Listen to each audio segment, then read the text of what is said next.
Hi, everybody, and thank you for taking the time to join us today for another Control+M Presents session. We'll be recording today's session, so everyone is on mute as they join, and of course, when we're done here, I'll be posting this on our YouTube channel. I do want to warn everybody, I generally run the meeting while somebody else presents, but in this case, I'm running it and presenting and kind of trying to keep my eye on the participants. So if I miss something in the chat, I'm going to ask Jill to interrupt me if your question is time sensitive, or we'll just run through the chat at the end of the session. So thanks everyone for your understanding. My name is Patti Nowak. I'm the owner of Control+M Solutions here in the United States and Canada. I've been using Plex since about 2007. I started out as a Plex customer and then I moved into consulting because I had a great implementation experience and I wanted everyone to have that great implementation and successful go live that I had. I wanted to share that with everybody. We started doing these sessions about 4 years ago at the start of the pandemic because our goal at Control+M Solutions is to keep the Plex community going strong and to help all users, whether they're Control+M clients or not, get the most out of Plex. All right, enough about me. Let's talk about the MRP Diagnostics report. So we're continuing my series today on the Plex planning engines and MRP and PRP by talking about a planning report that's been designed to help you all identify data errors that might be causing issues in MRP and PRP. Now, these engines are very straightforward in their calculations, and whenever folks call us up and say, hey, I don't understand where the numbers in MRP and PRP are coming from, can you help me? We always find out that data errors are the culprit.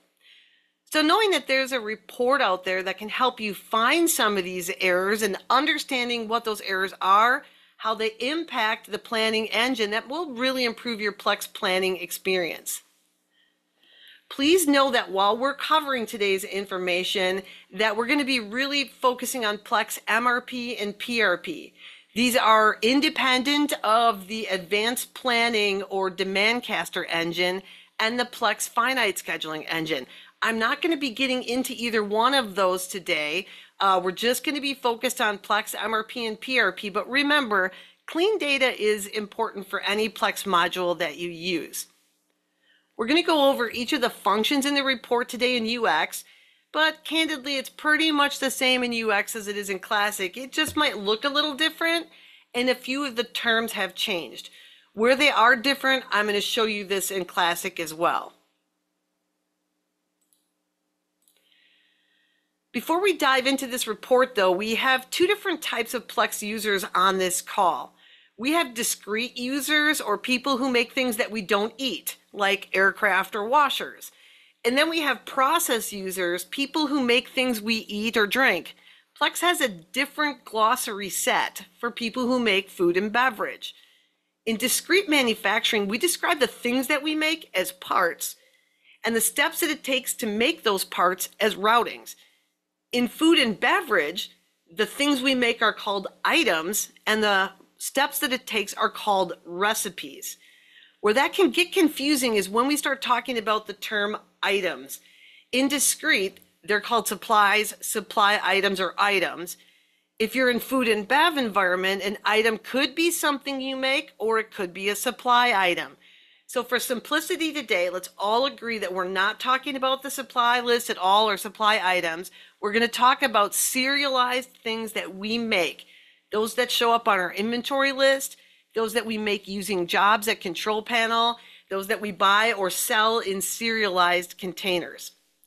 And since I work more on the discrete side, it's very natural for me to call these parts. So I hope everyone who's here with me on this call who has the food and beverage glossary model can do that translation in your head. All right, so when I say parts, if you're in food and bev, please think items. So the first thing we're going to do is begin by finding the report. So if you're in Plex, just menu search, of course, using Control+M for diagnostics, or even DIAG. If you don't get any results, when you do that search, you're going to need to enable the report. So let's talk about how to do that by jumping into Plex. In UX, you're going to search for reports, And we'll go to reports. You're going to select, under reports, you're going to select available reports. And we're going to look for a report that has the name diagnostics in it. And if this is checked, it's in your menu. I'm going to go back to that here so it's ready when I need it. And in Classic, this report is actually a Vision Plex screen. So you'll find it in the Vision Plex screen list customers right here. And we're going to do the same thing. We're going to look for a screen that has, or for a report that has DIAG in its title. And here we are. It's called the MRP Diagnostics Dashboard. To add that to a menu, we're simply going to find the menu where we want to add it, hit Add Node, and we can call it whatever we want to. Remember, this is how you menu search in Classic. The action now is a Vision Plex screen, and in here, I just put in a diagnostics there. And it finds it for me, and when I click Add, that is now part of this menu, and when I click on it, it will show up. So remember, you can name it anything you want in Classic, so we want to make sure that we name it something that makes quite a bit of sense here. All right, next up.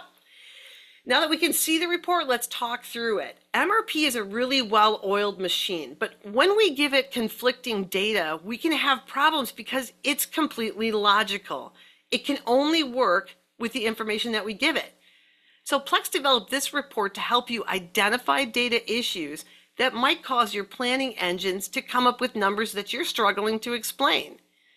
Now remember, the one thing that it cannot do, and this is absolutely critical to your planning engine, is identify inventory discipline issues.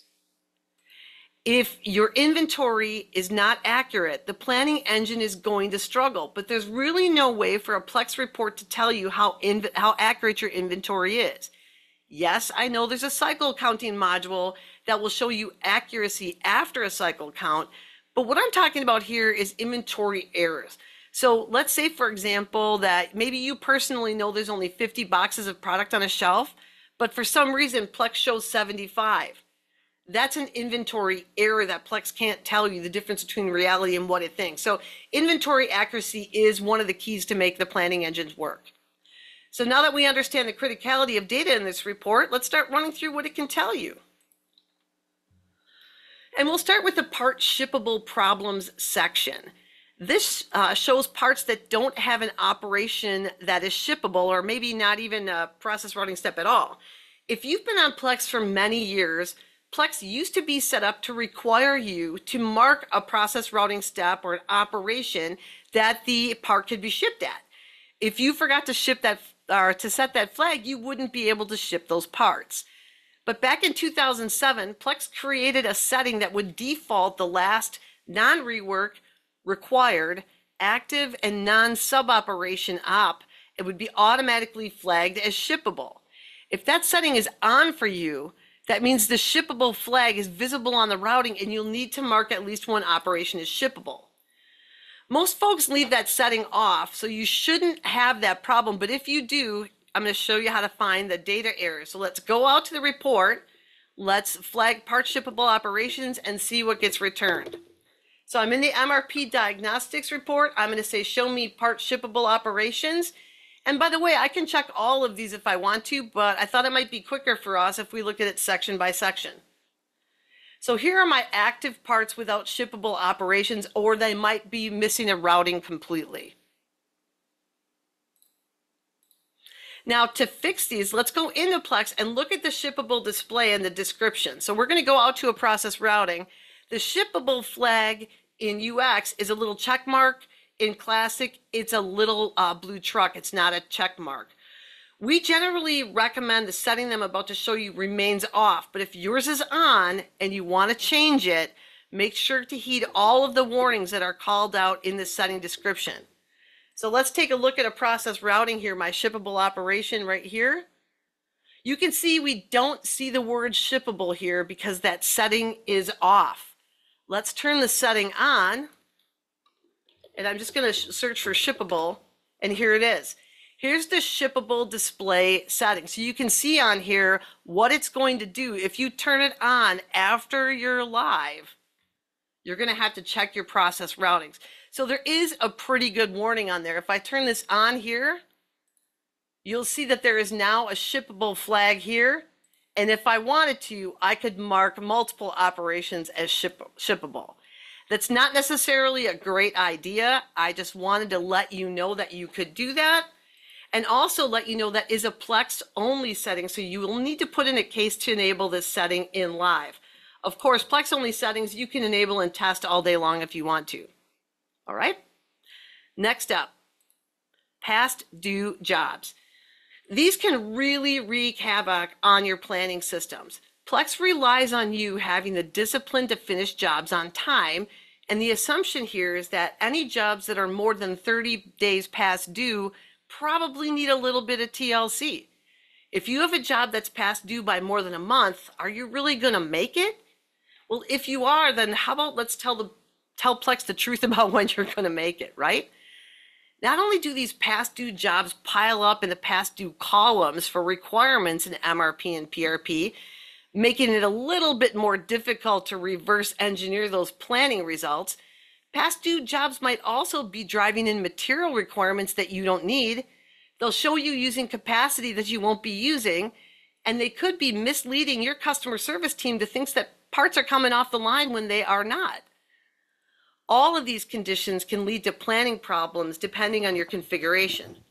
For example, if you have a job that's past due that's not going to be completed, that has BOM items associated with incomplete operations, MRP might be assuming that you are going to need to buy those BOM items or consume them. The other time we see this happen real often is if you create a job for 1,000 widgets and you only complete, say, 900 of them, and you have no intention of making the last 100 pieces, it's possible that MRP might be driving in demand for those BOM components if you have job demand set up in MRP. Plex may also be configured to assume that you are going to make those remaining 100 pieces. When you end up needing more parts for more customer demand, then Plex is going to assume those 100 are still coming. So you could end up shorting yourself because of this.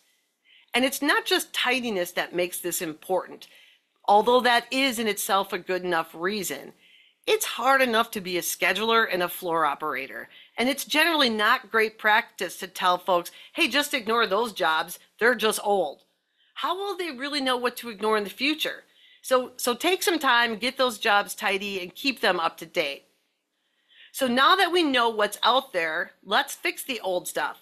We'll jump out to Plex to see our old jobs in the report. Okay, so let's take a peek at this. We'll go back to MRP Diagnostics. We'll shut this down. And we're going to look at past due jobs. Here we go. And you can see on here that I've got a lot of old past due jobs. Now remember, my PCN is a demo PCN. So yours hopefully should not have jobs from 2015. And that would maybe take a while. Also, we can see we've got, remember when Plex gives you the finger, you can sort by that column. So if I want to see this sorted by due date, I can. By add date, I can. And also, if I want to, I can sort by job number or part number. Now, if I want to update this job, I could simply click in here and change the job, but gosh, that seems like that would take me an awfully long time to do however many jobs on here. There's more than I care to count. So Plex wrote a couple of screens that are super helpful that will help us clean these things up. So number one is the Jobs Mass Update button. In Classic, this report is called Job Mass Updates. So in UX, we're going to go to Jobs Mass Update. And if you think that S doesn't make a big difference, it does. To be honest with you, there was a long time I thought this report didn't exist in UX because in Classic, it's called Job Mass Update. So just so you know, if you're still in Classic, Job Mass Update. If you're in UX, Jobs Mass Update. I have pre-selected this to show me all jobs that were due last year. And when I click into this, or when I run here, you can see I can update either my quantity, my status, my priority type, and my due date. So you can see we can break this out. We can break this out on there pretty simply, right? Let's talk about the next operation and the next report here. We have a job, let's see, hold on a second. We have a job that's got a problem we're going to be looking at in a few minutes.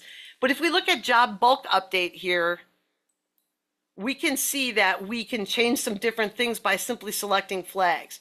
So if I select these three and say update, I could change quantity, due date, priority, status, and type. Now in this job mass update, we can see that we want to take a peek at really how we're sorting, how we're filtering this screen as well, because it really might not make sense to do this for maybe a date range. It might be helpful, but or maybe by part number as well. So this job bulk update and jobs mass update are pretty useful tools in here. So I like the jobs mass bulk update because you could update more than one thing. But again, you have to be super careful with your filters. Next one up is data cleanup issues. The data cleanup issue section can be a little bit misleading from the parts perspective. So this particular sub-report shows parts in your system that haven't been purchased, inventoried, manufactured, or sold within the last 365 days. Now that might be useful information for you, but it doesn't necessarily mean that anything has to be changed. So in particular, for example, in automotive, many of our clients have to keep parts around for years, so they intentionally choose to keep those parts in as active parts. Others who work more in a make-to-order environment instead of make-to-stock like to keep those parts active for infrequent orders or even to model new parts off existing ones. So it's nice to look at and it's good to know, but not everyone is going to want to react to this data. From a jobs perspective, it's pretty clear. If we have a job that started but has no work in process, it's likely for one of a couple reasons. Number one, either it was short produced or we had some scrap and it won't be completed, so the job just needs to be closed, or the job was accidentally started and then unloaded. So those are pretty easy to find and pretty easy to fix. Starting with the parts, let's talk about whether or not the part needs to be changed. Like I said, there can be lots of reasons that you might be okay with parts staying at an active status despite having no activity. In particular, at Go Lives, we find many customers who have things in inventory that they haven't made for years, but they get put into inventory solely for costing purposes. If we want to continue to value that inventory, the part has to stay active. So let's review these parts and check one of them out. The first thing I'm going to show you here is I'm going to bring up in Classic the data cleanup issues. You'll notice on here there are no opportunities. If I click on here, there are no opportunities for me to fix anything here. It's just a list. Now I could export it and send it over to engineering and say, hey, are these a problem? But in the UX version, if I look at data cleanup issues here, when I click into the sub-report of active and unused parts, there is the opportunity to deactivate these parts. So that does exist. So I'm going to go down to a specific part here, 20010, and I'm going to say that I want to inactivate that part. And we'll find this part goes to an inactive status, and this part falls off the list. Terrific, right? Where it gets a little bit more difficult to follow is if I were to select this top part number here, it's got inventory. If I click inactivate, it says, do you want to inactivate it? It says that it's been updated, but it did not change status. That's because I cannot inactivate jobs that have inventory. I can't inactivate parts that have inventory or jobs out there. And remember, that's by design in Plex, that you can't deactivate a part that has inventory or jobs. So as long as you know how it works, I think you're going to be good. One little word of warning, if you are using workflow to control your part status codes, you're going to want to test to validate to see if the change can take place and bypass workflow. I don't know if you want that to happen or don't want that to happen. And because ours is a demo system, we don't have a workflow set up to control part status. So make sure you check that functionality out before you rely on it. For the questionable jobs section here, you can click directly onto the job and update from there, you might want to do a little bit of research to find out what the actual issue is the job, and then with the job, and then make whatever changes are needed. So we're going to click on to job 456. And again, there's no mass update here, but we could use one of the screens we just showed if this was a big screen or if a big list. We're going to click on job 456 here, and I'm going to look at the job operations. So we can see here, everything's been started and completed. Looks like somebody just forgot to log off on this with 14,000 hours on it, and there's no inventory. If I had to guess, somebody just never reported that last operation, maybe manually changed inventory, whatever they did, it's gone now. I can simply change this to completed. And once I click OK, it's going to fall off of that report. Job 456 is gone. And again, remember, this is a demo PCN. It's pretty much a mess. So hopefully yours won't be as bad as mine. Next up is the scheduling problems button. And this section, it's probably one of the most important subsections of the report. It shows where you have operations that are out of sync. For example, if you're making breakfast, the plating operation might be scheduled to complete before the cooking operation, which really can't happen unless you want to eat raw eggs and bacon. Now, you might ask yourself, how could this happen? Well, it can happen if somebody manually changes a due date for an operation on a job for some reason, and that can happen in a couple of different ways. You could manually change that due date right on the job, or if you are using a screen called the Calendar Enabled Dispatch List, there's an option on there that will update operation due dates one at a time if you let it. I don't generally suggest using that method of updating job op due dates because it can wreak havoc. It can not only make subsequent job operations due before previous ones, it can also make them due after the job is due. So if anybody here would like to see this report, I would invite you to throw something in the chat. I can show it at the end, or we could just do another session on job dispatch screens and the best ways to manage them. So let me know what you think in the chat, and we'll see if we can have a session on that. Let's take a look at a specific example. This job's obviously a problem. It's scheduled to come off our brush and deburr operation on July 19th of 2024, but it's also scheduled to go to the subcontractor last November. How'd this happen? Well, honestly, with this particular job, I don't know. I could spend the time trying to figure it out, but like I said a few times, this is a demo PCN, and we allow all of our employees and our clients to go in and play with our data. So I'm often going to find messes in here that you wouldn't see out in the wild. So rather than focus on how it happened, let's just fix it. So I'm going to remind everyone we are using finite scheduling here, so my buttons might look a little bit different than yours. So let's check include scheduling problems here and click search. And here's my job 1373. Active jobs with operations that are out of sync. If I click on this job here, I can go to it directly. I can see that this is scheduled for 2023. I simply hit operations, and you'll just see a reschedule button if you're not using Finite. I have unlocked and reschedule, and this should clear the schedule up, and lo and behold, there it did. Now when I go back to the diagnostics report, I've got no active jobs with out of sync due dates.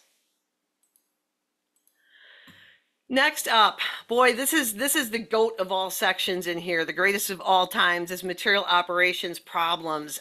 We just helped a customer at a go live that was done by someone else, and they had many multiple material operations that was driving their MRP engine crazy. So luckily we found it right away and we're able to fix it very simply. This report shows where you have more than one operation in the process routing that has the material flag checked. Now remember, the material flag on an operation or an operation type is what tells MRP that you need to purchase the part. If you have more than one op in a process routing that has the material flag checked, you're going to drive in double demand for those BOM components. Now, not only is this easy to find because of this report, the great news is it's even easier to fix. These flags are stored on the operation itself and on the operation type. So all we really ever have to do is grab a single part on here, check the routing, either fix the op or the operation type, and then repeat until the list falls down to nothing. Generally, you will find one or two operations or operation types are the culprits, and all you have to do is fix those and your list gets small really, really quickly. So let's go into Plex and look at this section of the report. So we're going to say material op problems here, and you're going to find a lot of them out here, all right? And that's by design. Again, like I said, I set this up to be a mess so it would be fun to play with, all right? So I'm going to play with the part called black olives because it's a pretty simple part to look at. And we should have that operation routing here. Good. We have that routing right here. I have a receive step and an inspect step. So two steps on here. If I look at these operations themselves, I went to the operations screen here and search for operations that have pounds in them. And I see I've got my inspect here and my receive here. I'm going to look at the receive.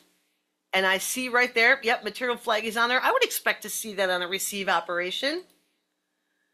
Inspect, I'm going to look there. Hey, I don't see the material flag. What gives? Well, what gives is the operation type. So this operation type is receive continuous. To get to the operation type field, I'm going to click on the gears here, and I'm going to go to Setup Table Links.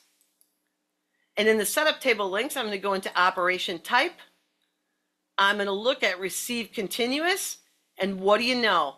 There's my material flag. Now, if I uncheck that material flag, our part black olives and many, many others are going to fall off the list. But this comes with a really big warning. So let's talk through that before we go out and remove all these flags. So remember, before we cover the warning, let's review these operations again. These are the two operations. Remember, we only saw the material flag on the receive, not on the inspect. You might find operations that have that material flag on as well, so I wanted to show you in both cases. So here's what it looks like when it's off, when it's on, and our operation types. This is really where the warning comes in. If you fix the operation type of receive continuous not to have material on it, black olives are going to fall off the list. But any operations that are identified by that operation type, you got to make sure we remove it. We want to make sure that that flag should be on or shouldn't be on. So in this case, if I say that I want to take the operation type material off, operation type material flag off, any operations that are an operation type of receive continuous will no longer drive material. So that doesn't seem like a very good idea, does it? Now, if my inspect operation type had the material flag, I'd probably want to remove that. And I have an operation that's called inspect and audit and inspect sort. If I go back to my operation list here, and I'm going to remove the filter for pounds, and I'm going to say, show me all the operations that are of this receive continuous type, everything here seems to be received except inspect.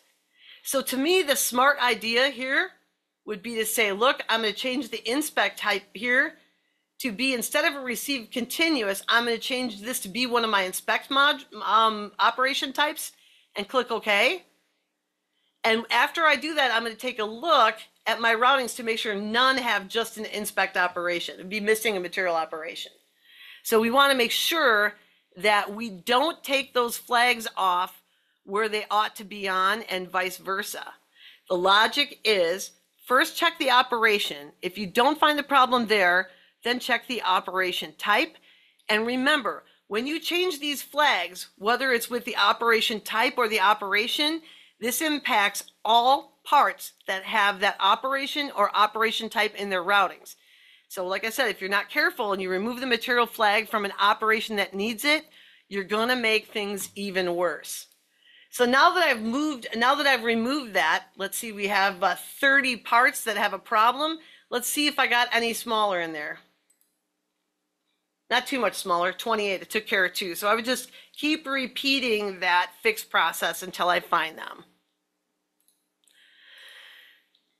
This next setting on here it's called Settings Discrepancies, Inventory Finished Goods Used. And this is a little bit controversial for me, at least I think it is anyway.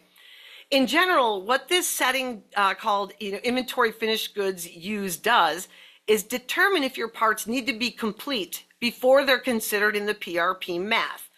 So I'm asking you, hey, if something's in process, do I want to complete it? Do I want to consider it complete? So let's take a look at the math here, right? And let's say that we have a job for 10,000 pieces of a part. 9,000 pieces are in our work in process. They're through the first step. When this setting is on, Plex is going to ignore those 9,000 pieces of WIP in the math and only consider them in the math when the job is scheduled to be complete. If you have WIP showing up in PRP, regardless of whether or not it's broken out into a separate column, it won't be used in the math. And that can be a little bit confusing if you don't break out your WIP in a separate column. With the setting off, then the WIP is considered in the math. Now, to me, this is really kind of a glass full or glass empty kind of issue. Do you want or do you not want these parts to be counted? That's why, in my opinion, calling that setting a discrepancy is a bit of a misnomer. Now, one word of warning, especially for customers who are recently live or customers who believe their operations floor sometimes has a tendency to poof in inventory. When I first started my testing on this one, I came across an issue. I was able to make the system double up and count both the WIP and the job. And I did that by faking production. So after I went in and did production the correct way, it worked as expected. You know, this is just something to consider at go live. So this setting does not come without warnings. Check your system to make sure that you see the behavior as you expect to see it and that you're not doubling up. Now, I hope that you aren't faking production and inventory, but at a go live, you have to. So make sure you test this before you make a change to the setting and warn your planners about what's going to happen. They're in these systems daily. They need to know in advance about any changes. Now, before we walk through the math, let's go into Plex and look at the setting and the warnings. Whoops, I went to Classic. Sorry about that. Let's see if we can get rid of this and this and this. Well, let's see. Look at PRP. We're going to look at PRP here. We're going to look at a part called breakfast. And I'm going to go into the settings here. So here's my setting that says inventory finished goods used. Job requirements planning here, it can double up. It tells you flat out. Doesn't really tell you how the math works, but I'm about to show you that in great detail. And this is another setting to consider is inventory separation because this is going to split your WIP out into a different column. So let's take a look at PRP and you can see in here, I've got 9,000 pieces that have been started and my job's for 1,000. Okay? Now let's go back to my PRP and look at the math. With the setting on, you can see I've got 9,000 pieces in work in process and a past due customer order for 5 pieces. Since this 9,000 is not being included in the math, my past due is behind. I start out in the hole. I need 950 more. So now I'm 955 in the hole, but I'm seeing my 10,000 pieces scheduled come here. So this 9,000 does not impact the number until Plex sees that all 10,000 are going to be complete.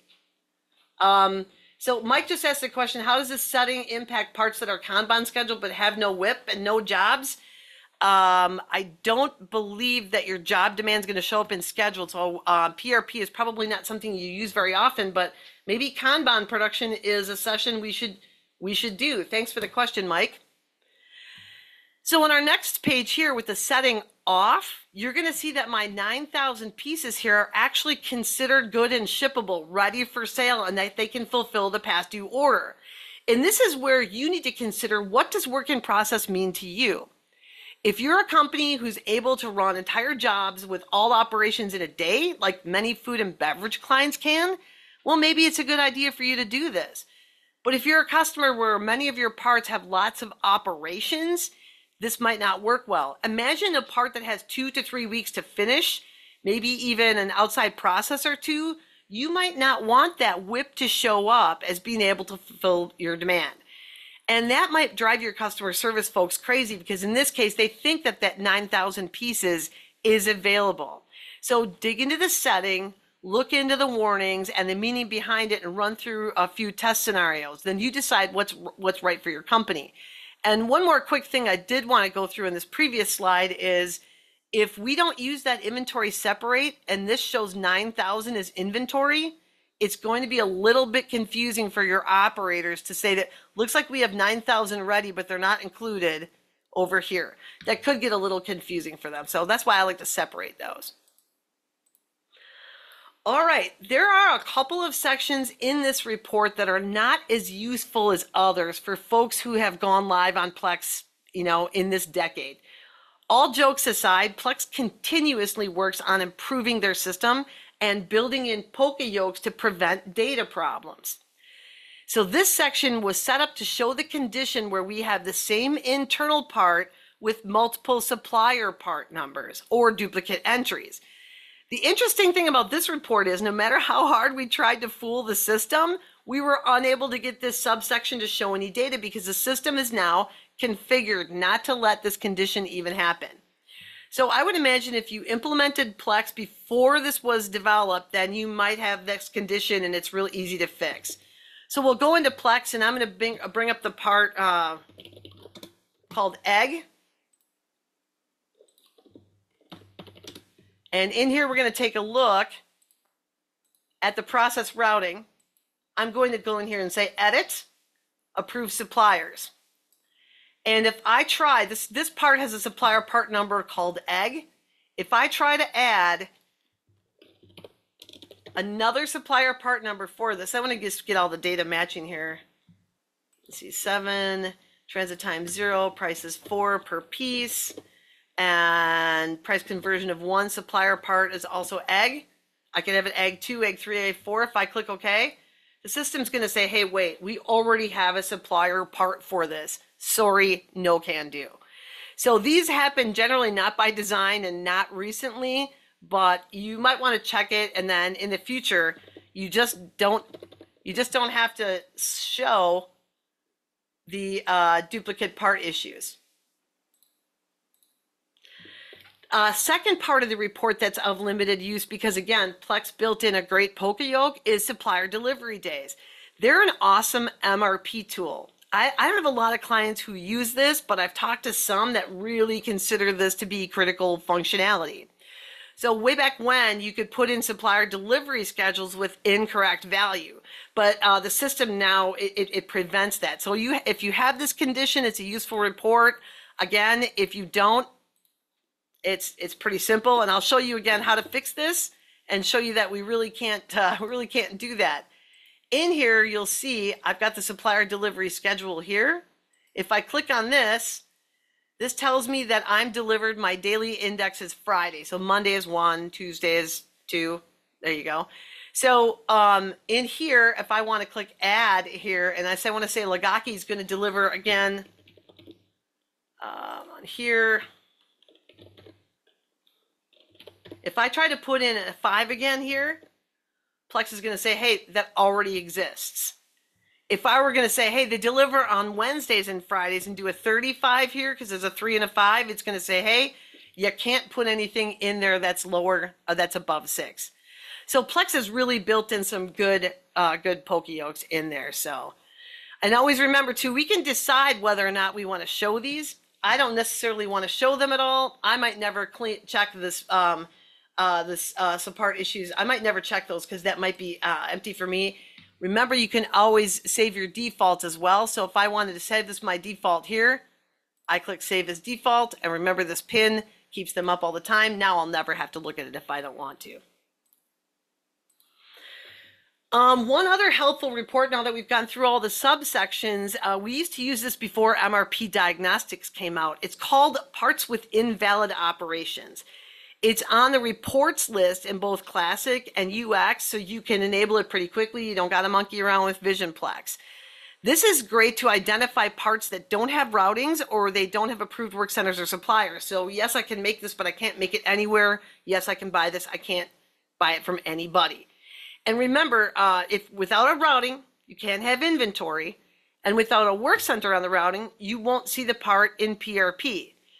So at go live, when like we find a part in inventory that we aren't going to fully engineer for whatever reason, at Control+M, we create an operation called found in inventory, and we associate that operation with the process routing for that unengineered part, and we give it a work center with the same name, and we assign a manual locked standard cost. That way, these unengineered parts are easy to identify and easy to fix by filtering for that process routing step. They show up in PRP and they're standard costed. Of course, this won't work with actual costing. Those actual costs would have to be uploaded by, up to the serial number when you put the inventory in. And the other thing about this report is there's not any opportunity to fix errors while you're in there, but you can definitely find all the errors. So let's take a peek at this. We're going to take a look at invalid operations, parts with invalid operations. And if I just click, I always want to search on active part operations, because if they're not active, why do I care if they're invalid? So in here, I can see I've got some missing approved work centers or suppliers, and I'm actually going to sort this by part number. I think I was playing with it before. I've got some that are missing routings. Let's see if I can find one here. Yeah, here's a part routing that's not set up. Okay, so we have no operations. If I wanted to say, show me all the part routings that aren't set up, I could filter for that. I could filter for the word missing. And this is a great little report. We really rely on this anytime we do these two reports, parts with invalid operations and MRP Diagnostics are one of the critical reports we rely on when we come in to do optimization projects. And finally, anytime that you make changes to your data or your settings, it's a good idea to generate MRP. If you don't know how to do that, let's take a quick peek. Now remember that generate button works for both MRP and PRP. So to see this, we go to the MRP admin button. If you don't see MRP admin, that means you don't have the security to do this. So you want to talk to your security admin. In here on MRP admin, you can see when our MRP is set to run. Generally for our customers, we set them up Monday through Friday, usually at 7, 10, or 3, or 7, 10, and 2. So the reason we do that is because we want to have MRP generated before we come in the morning, then in the middle of the day, and then in the middle of the afternoon. So you have a limited number that you can put in here. I don't know what that number is, but there is a cap to the number of times you can gen it. Way back when, we didn't used to be able to control when MRP generated. So if you're a legacy Plex customer, you might want to take a peek in here. And let's say that I want to add a cycle. So I've got 11 and 1 on Monday. Maybe I want to add one at 7 a.m. Simply select the day, and this is military hours. So if I put in 7 hours, that's going to be Monday at 7 a.m. And now you can see I have a generation on Monday at 7 a.m. So pretty simple to do that. Down here in the bottom, we can see how long MRP takes. And for me, it's taken anywhere between 1 and 5 seconds. Yours probably is going to take a little bit longer because you have more data in here. And again, if you're not buying or creating jobs on the weekends, why bother setting up a generation for Saturday or Sunday? There's just no point to it. So you can also do a generation manually. So if I want to generate right now, I don't have to add a day of the week for, Wednesday at whatever the heck time it is, 12:40 or 12:45. I can simply hit this generate MRP button and hit MRP. And when I go back, Plex is going to show me that it's got a message here saying there's an MRP generation in process. Quick word of warning. Don't trust any numbers. Annie, I love it. Who comes in after 7? Yeah, I wish. Don't trust any numbers you see while this says MRP generation in process. Sometimes it's kind of fun. You'll see them changing right before your very eyes because that means Plex is working. And just wait a few seconds. When you look at how long it takes, it's knowing that how long it takes is very helpful to you. Now we see it's been done, and it was done right at 11:46. I don't really want to age myself, but when I first started working with ERP systems, my MRP generation took 36 hours. I used to have to physically pop into my office on Saturdays to make sure that the generation that we kicked off on Friday got done. So how things have changed, and that's terrific. And because it's so fast, and you can do this whenever you want to, I don't see a reason to have MRP set up more than 3 or 4 times in a day. So anyway, if you see that message, make sure that if that's generating, make sure you wait a couple minutes. And if you ever log into MRP and see a red banner at the top, put in a case to Plex right away. That is a real leprechaun. I've been working with Plex since 2007. I've only seen the red bar on this one time, or I'm sorry, 3 times, and 2 times were brand new PCNs where MRP had never generated. So the third time, I don't remember what it was, but you know, once every 17 years to see a red bar on this screen is fairly rare. So, all right, we've gone through a lot of great information. I'd like to open up the floor to questions and remind folks that you'll need to unmute yourself. It's also important to know that people do want to talk about job scheduling. So the dispatch list. And Jill, I'm going to do a little bit of a shameless plug here for our YouTube channel. In here, Jill asked if people had seen our scheduling video on learning to love MRP and PRP. We tried to put these into playlists that made sense. If I look at the full playlist for scheduling here, here's learning to love MRP session 1 and 2. This one might be helpful for you as well, the job operation scheduling sessions. This is one that I did for one of my very first clients, talking about the different ways we can control job operation start dates. So take a look at those, and then I will I'll put together a dispatch list session for everyone, and we'll get it on our list of many sessions. Does anyone have any additional questions?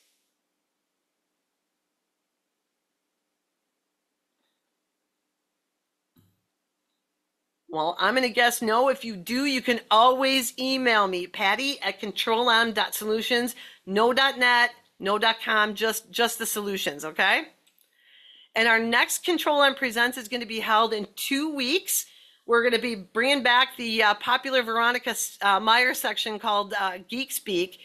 So you'll have an opportunity to ask her questions about things like EDI, IntelliPlex, IAM. She's going to be talking a little bit about the new IntelliPlex that Plex is rolling out. So if you're interested in that, let us know. We're going to be sending out the invite early next week. I want to thank everybody for their time and the additional sessions, Kanban possible issues. So Kanban production and job scheduling with dispatch list, we want to look at those 2 options. Thanks again, everybody, for joining us. Really, I know your time is valuable. I appreciate you spending it with me. And I will be processing and uploading this file to our YouTube channel this afternoon, the scheduling session.